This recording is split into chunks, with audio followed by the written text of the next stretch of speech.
Many of us have been trying to save money this year, especially with there being a lot of uncertainty surrounding the pandemic. Nicole Kahn has some tips.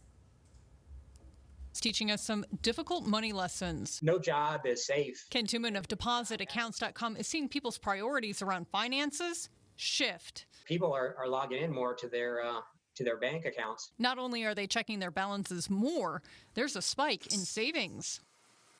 They're probably scared or nervous, and they just want to get ahead of what could potentially happen to their households. Alexis Serrano of Finder.com says there are 4 times as many people seeking to save.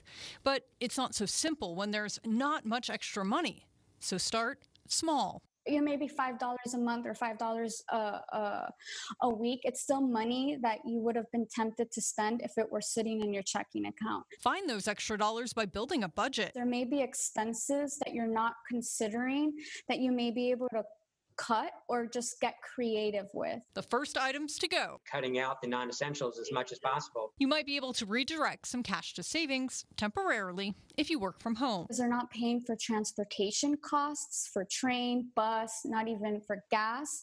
And they're also able to save because they're not going out for lunch with their colleagues. Then place your savings in a spot that will earn you money. Interest rates are low, so search for more than just standard savings accounts. They could expand their search also by looking at money market accounts, interest-bearing checking accounts, digital online bank accounts.